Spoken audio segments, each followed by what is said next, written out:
Kyle was anxious about doing this interview, so he asked me, his therapist, to do it instead. The best way to describe Kyle is that he's someone who learned all his social skills from books, written by people who learned all their social skills from books.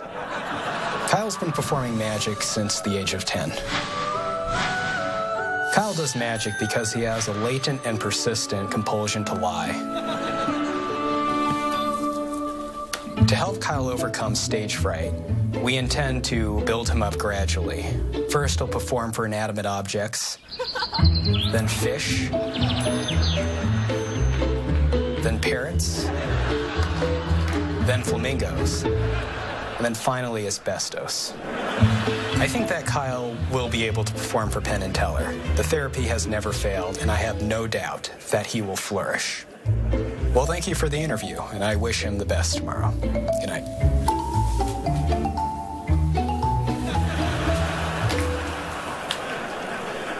Who was that? As his bio states, our next act emerged from his mother 23 years ago covered in amniotic fluid. Well, I can't think of a more beautiful introduction myself, so please welcome the young and recently showered Kyle Eschen.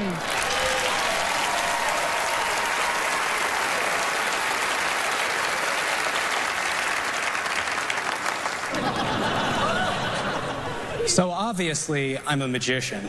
I think that's the third best thing about me. The second being my hygiene. The first being the fact that I'm not an arsonist. I got my start at children's birthday parties. I'd say clever things like, "Hey kids, which hand holds the shrimp?" Wrong, you're all flawed human beings. They all loved me, though not everyone has been so enamored with my act.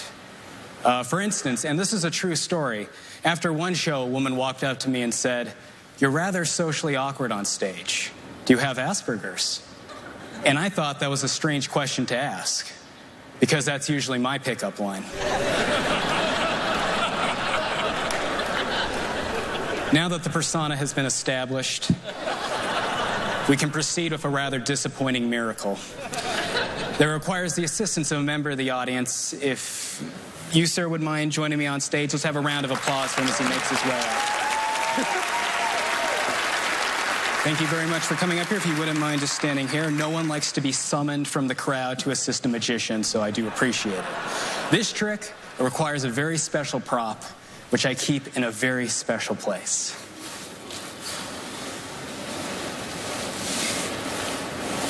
My pocket. Now, I know you were expecting me to pull something out of your ear, but in fact, I did the opposite. I put something in. You'll discover in about a week's time when it hatches.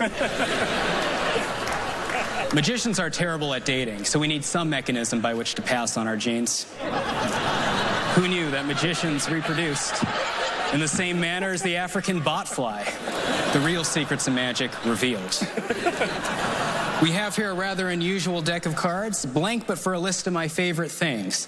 I'll rattle some of them off. We have here waffles, beans, liver, lint, wood chips, doorknobs, bleach, pollen, the usual suspects.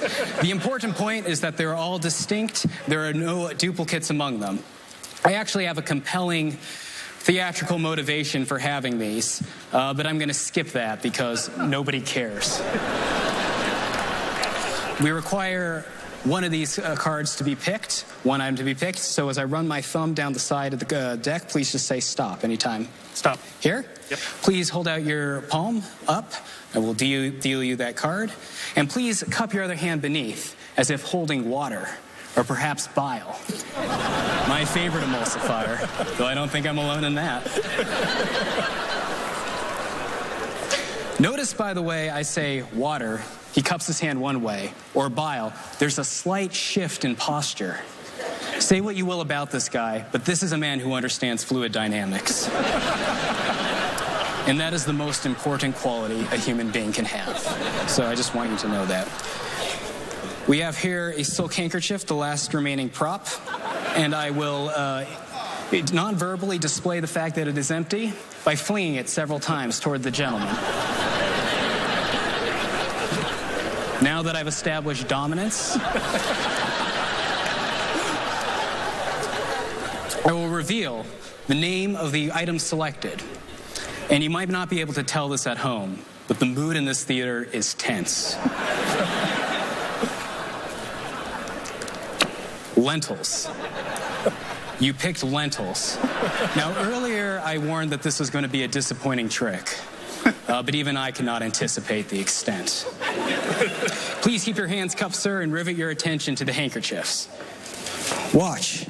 As cascading forth, we find the birth of lentils. Lentils by the billions, streaming forward. You may keep this as a token of gratitude for coming up here. Thank you very much for your help, sir. You go back to your seat.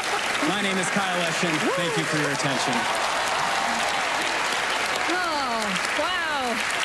Well, I'm certainly glad he didn't pick liver. That would have been gross. Hi, so you won't be upset if I don't call you for my daughter's birthday party, right? I will not. Okay, good. You seem like a happy guy, huh? Ecstatic. Yeah, I could tell. And what actually brought you into magic? Like, when did you decide that's what you wanted to do? A family friend showed me a card trick, and he would not tell me how it was done. So in retaliation, I spent 13 years learning the craft. That's commitment. Is this like your character? Or is this who you are? I toned down the awkwardness for the stage. Good to know. All right, cool. One last thing before we go to the guys. Yes. Do you have any recipes that you can do with the lentils? I eat lentils dry, although they're good seasoned with a little bit of saline. Gentlemen? We love you. Thank you.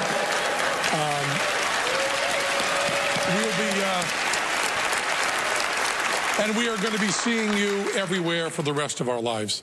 You're going to be a force to be reckoned with. There's no doubt about that. I really don't want to talk at all about the magic, although I love the fact, and this will serve you very well for the rest of your life, that you are able to stand with your hands as though you were palming something, even when you're not palming something. It's very natural for you. That'll be very, very useful.